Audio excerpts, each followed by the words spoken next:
Assalamualaikum warahmatullahi wabarakatuh. Kami dari mahasiswa Universitas Bina Insan, Prodi Manajemen, mata kuliah Strategi Pemasaran, yang dimana pada hari ini kami ada kegiatan kunjungan ke toko pangkuan ayah dan ibu, yang dimana kegiatan ini merupakan pengabdian kepada masyarakat. Oke, jadi sekarang hari ini kita sudah ada di toko pangkuan ayah dan ibu. Nah, alamatnya terletak di Jalan Depati Said RT 005 Kelurahan Ulak Lebar, Kecamatan Lubuk Linggau Barat. Mari kita masuk untuk melihat apa aja yang ada di dalam ruangan ini. Oke, di sini kita bisa lihat terdapat ada bawang putih yang belum dikupas nih ya. Ada bawang merah, ada gula merah juga, dan ada beberapa jenis-jenis produk yang lain di sini.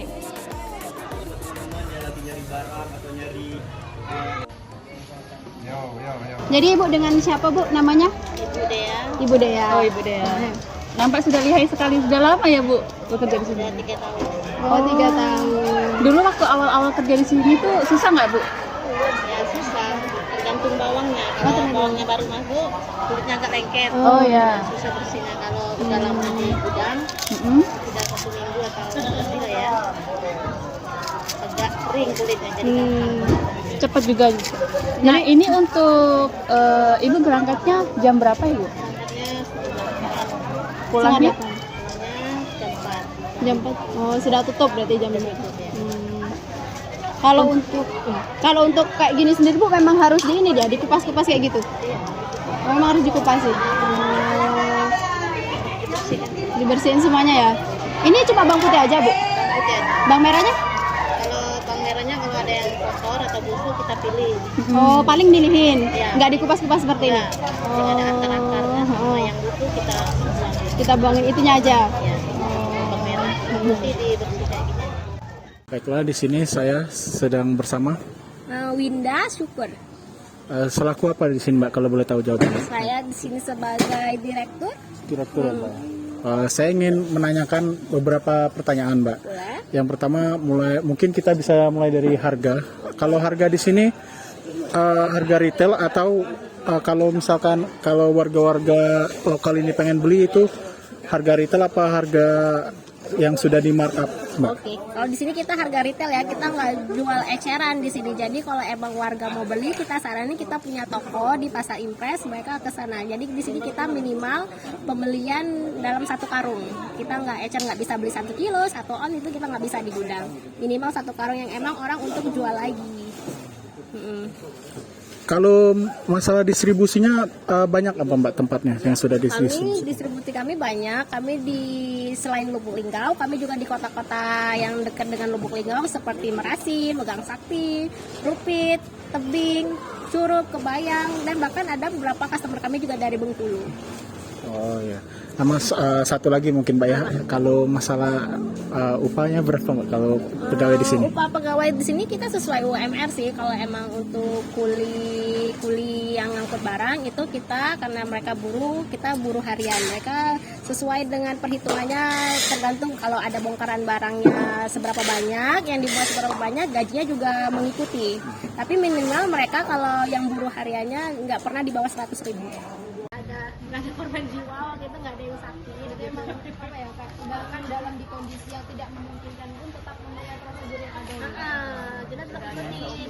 Soalnya kan kita di sini kan gudangnya besar, di sini dekat puskesmas, jadi puskesmas juga penyuluhan terus kan. Kalau tetap mau beroperasi harus ikutin prosedur dari pemerintah, misalnya harus vaksin gitu kan, harus pakai masker, harus ada hand sanitizer gitu. Jadi kita ikutin, daripada gudang kita nggak boleh buka kan, kita harus tetap operasional terus. Kalau untuk karyawan sendiri kan gimana? Misalnya tuh memang ada pilihan kah? Kayak misalkan mungkin ibaratkan kayak misalkan batas usia misalkan. Oh, equipmentnya ya. Oh, di sini kan kita karyawannya ada yang admin gudang, admin kantor juga ada, bagian finance segala macam, supir-supir mobil kalau bisa supir-supir sama kuli angkut gitu kan. Kalau kuli angkut kita nggak ada kriteria apa, yang penting dia kuat, mau gitu kan. Kalau admin di sini minimal SMA, kemarin juga kemarin ada batas umur minimal kan ini dia lulus SMA. Udah itu aja sih, nggak ada yang ini. Kalau untuk supir harus ada SIM B ya, kalau mobil besar kan bawahnya harus ada SIM B. Kalau untuk libur karyawan itu ada nggak? Kami seminggu 1 kali libur hari Minggu. Oh, hari Minggu Nah, tutup gudang itu. Nah, kalau misalkan waktu waktu kayak misalnya apa hari-hari besar? Itu Kalau hari besar penjualan. Kalau kayak lebaran ya, biasanya bawang merah seminggu bisa 2 mobil, kita lebaran bisa seminggu 4 mobil. Minimal 2 kali 5 pasti. Satu mobil tuh berapa ini? Satu mobil ini isinya 8 ton. 8 ton. Sesuai kalau Nanti kemudian 16 ton Iya. jadi. Tergantung kalau dia kan harga bawang kalau lagi mahal, misalnya harga bawangnya 30 ribuan per kilo kan satu mobil bisa 250 jutaan gitu kan. Kalau lagi murah ya murah, paling nggak saya 180 jutaan gitu kan.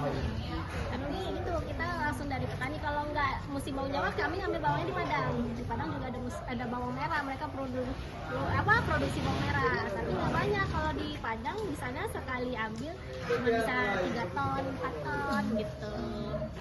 Berarti suppliernya itu banyak ya? Banyak, harus banyak. Kalau kita nggak boleh punya satu supplier, karena kalau satu supplier ini nggak bisa isi, kita harus ada opsi yang lain. Karena di sini kan kebutuhannya emang udah ada, misalnya 1 minggu harus 16 ton bawang, udah harus tercukupin. Kalau nggak nanti langganan kita pindah ke tempat yang lain dong nanti. Sekalipun Untuk misalkan menjaga relasi. terdapat kelangkaan kan pernah kan itu mahal kan pasti itu gimana? Kalau biasanya mahal, kami itu pernah juga orang kami dari sini langsung terjun ke Jawa langsung cari emang langsung dari petaninya. Pokoknya kita usahakan selalu di sini kebutuhan kita tuh terpenuhi.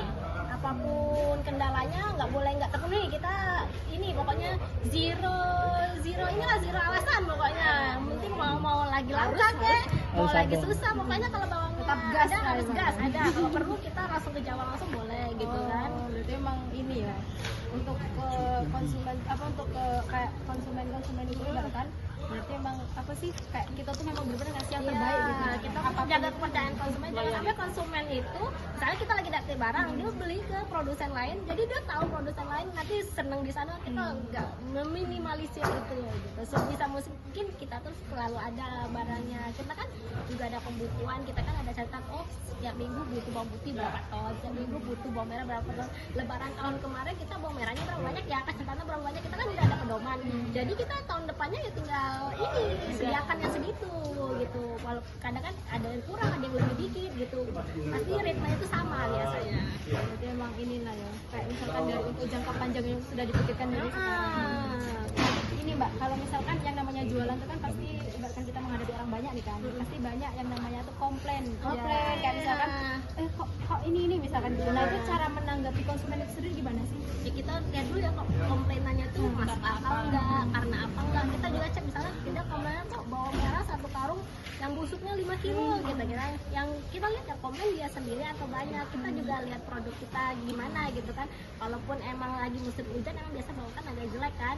Nah kita juga harus mendakapi komen itu dengan baik lah. Kita kan mau menjaga relasi. Mereka kan nggak belanja cuma di musim hujan. Nanti kan kita butuh juga mereka untuk ngambil barang kita kalau lagi bawang merah banjir, misalnya bawang merahnya banyak masuk aku kan gitu. Jadi ya kita harus menjaga kedekatan kita sama customer kita gitu. Nah, yang terakhir ini ya Mbak, kalau misalkan nih ada satu pelanggan yang kayak bener-bener loyalitas gitu, cara kita menanggapinya gimana? Mungkin dapat reward apa gimana? Ya kalau kami cara rewardnya reward kan, terus kami juga kalau lebaran kan THR-nya berarti dia kadang kan spesial sendiri kalau kami treatment khusus lah, tunjangannya lebih. Kalau di sini kami kadang sediain kopi, sediain makanan kalau dia lagi datang ke sini kan. Juga kalau misalnya dia nggak di sini kami antar tapi free ongkir mungkin gitu. Kalau dia kan biasanya kan gitu kan yang loyal gitu kan, biar dia pokoknya kita tuh harus menjalin kedekatan emosional sama customer kita gitu kan. Soalnya yang jual di mobil bawang merah itu banyak, nggak cuma kita sendiri. Yang membedakan kita sama yang lain tuh ya mungkin kedekatan emosionalnya itu. Harus cari keunikan lah ya. Iya benar. Dari bagian pelayanan itu tadi ya, bagian pelayanan. Berarti jadi pada intinya kayak bagaimana cara kita mempertahankan usaha itu tadi, bagaimana cara kita menanggapi konsumen-konsumen kita dengan baik. Cukup. Ya motivasi untuk anak muda. Motivasi untuk anak muda itu kalau Anda sedang kuliah, selesaikan dulu kuliah ini. Sudah itu baru cari pekerjaan sesuai dengan skill masing-masing.